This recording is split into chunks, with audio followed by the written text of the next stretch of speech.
औज़ुबिल्लाहि मिनश्शैतानिर्रजीम बिस्मिल्लाहिर्रहमानिर्रहीम अस्सलामु अलैकुम वरहमतुल्लाहि वबरकातुहू। कैसे हैं आप सब? उम्मीद है आप सब खैर आफियत से होंगे। जहाँ जहाँ भी मेरी आवाज़ सुनी जा रही है, अल्लाह ताला आप सबको अपने हिफ्ज़ अमान में रखे। हम आपको अपने चैनल पर खुशामदीद कहते हैं। हमारे चैनल का नाम है उर्दू स्टोरीज़, जिसमें हम आपको मुख्तलिफ़ किस्म की उर्दू की कहानियाँ और सबका मौज़ूआत सुनाएंगे। और आज की हमारी कहानी है पाकिस्तान के जांबाज सिपाही मकबूल हुसैन की। 17 सितंबर 2005 को वाघा बॉर्डर के रास्ते भारतीय हुक्काम ने कैदियों का एक ग्रुप पाकिस्तान हुक्काम के हवाले किया। इस ग्रुप में मुख्तलिफ नौइयत के कैदी थे। उनके हाथों में गठड़ियों की शक्ल में कुछ सामान था जो शायद उनके कपड़े वगैरह थे, लेकिन इस ग्रुप में 60-65 साला एक ऐसा पाकिस्तानी भी शामिल था जिसके हाथों में कोई गठड़ी नहीं थी।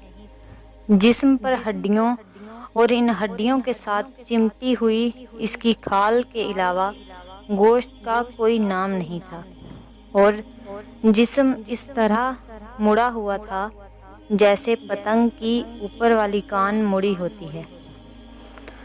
खुदरू झाड़ियों की तरह सर के बेतरतीब बाल, जिन्हें देखकर महसूस होता था कि तवील अरसे तक इन बालों ने तेल या कंघी की शक्ल तक नहीं देखी होगी। और दुख की बात यह है कि पाकिस्तान दाखिल होने वाले इस कैदी की ज़ुबान भी कटी हुई थी, लेकिन इन सारे मसाइब के बावजूद इस कैदी में एक चीज़ बड़ी मुख्तलिफ थी, और वो ये थी कि उसकी आंखें, जिनमें एक अजीब सी चमक थी, पाकिस्तानी हुक्काम की तरफ से इब्तदाई कार्रवाई के बाद इन सारे कैदियों को फारिग कर दिया गया।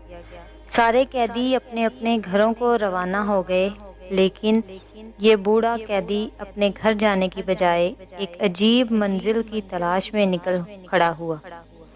कांपते और नातवा हाथों से वो टूटे हुए अल्फाज लिख लिख कर अपनी मंजिल का पता पूछ रहा था, और हर कोई उसे एक गरीब साइल समझकर उसकी रहनुमाई करता।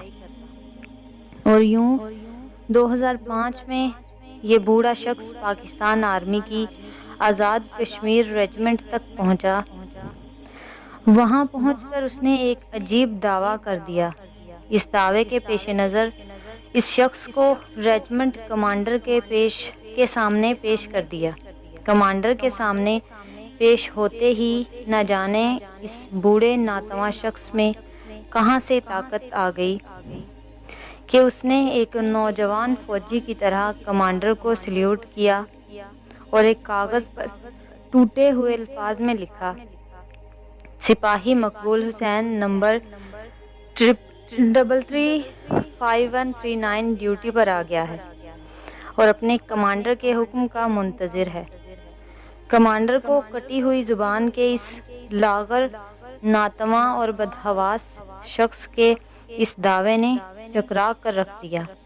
कमांडर कभी इस तहरीर को देखता और कभी इस बूढ़े शख्स को, जिसने अभी कुछ देर पहले एक नौजवान फौजी की तरह भरपूर सैल्यूट किया था।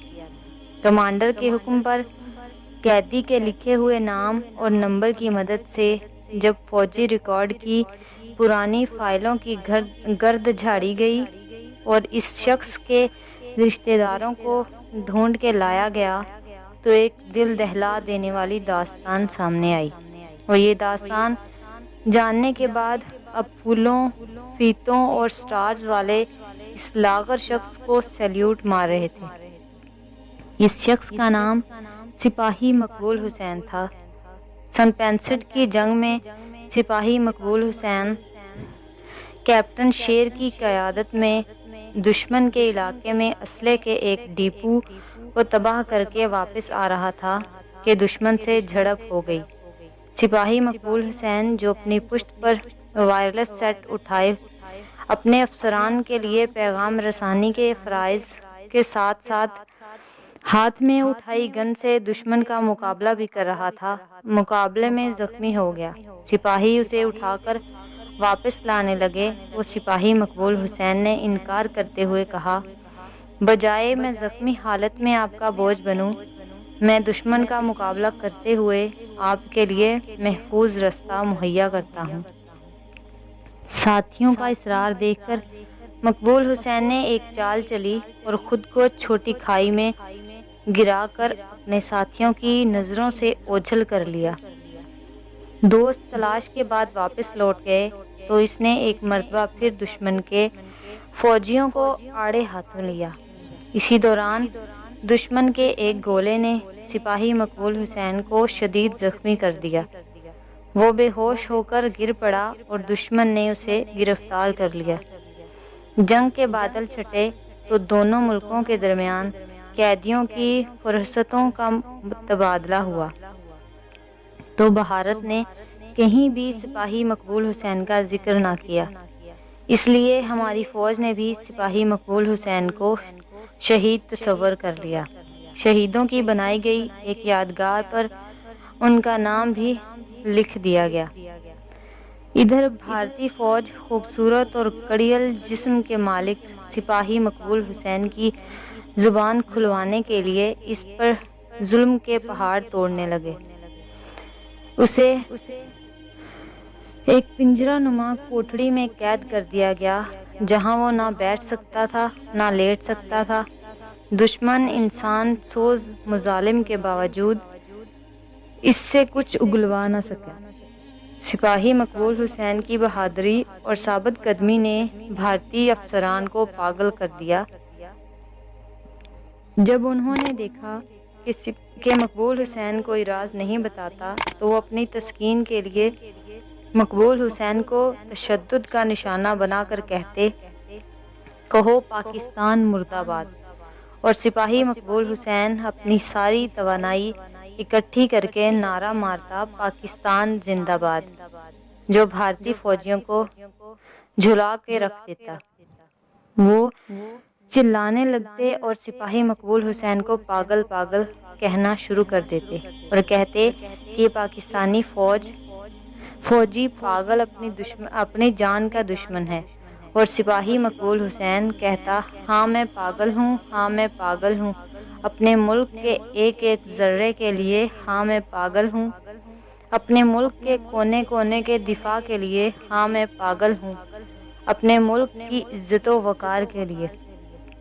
سپاہی مقبول حسین کی زبان سے نکلے ہوئے یہ الفاظ دشمنوں کے ذہنوں پر ہتھوڑوں کی طرح لگتے۔ آخر انہوں نے اس زبان سے بدلہ لینے کا فیصلہ کر لیا۔ انہوں نے سپاہی مقبول حسین کی زبان کاٹ دی اور اسے پھر اس اندھیری کوٹڑی میں بند کر دیا۔ سپاہی مقبول حسین نے 1965 سے لے کر 2005 تک اپنی زندگی کے بہترین 40 سال اس کوٹڑی میں گزار دیے۔ اب وہ کٹی زبان سے پاکستان زندہ باد کا نعرہ تو نہیں لگا سکتا تھا، لیکن اپنے جسم پر لباس کے نام پر پہنے چیتھڑوں کی مدد سے اس کوٹڑی کی دیواروں کے ایک حصے کو صاف کرتا اور اپنے جسم سے رشتے ہوئے خون کی مدد سے وہاں پاکستان زندہ باد لکھ دیتا۔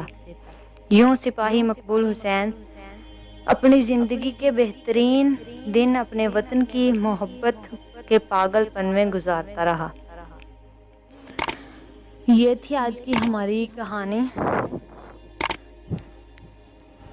اگر آپ ہمارے چینل پر نیو ہیں تو ہمارے چینل کو سبسکرائب کریں اور بیل آئیکن کے بٹن کو ضرور دبائیں، اور ہمارے نیکسٹ ویڈیو تک کے لیے ہمیں اجازت دیں۔ اپنا خیال رکھیں اور اپنے ساتھ جڑے لوگوں کا بھی خیال رکھیں۔ اللہ حافظ۔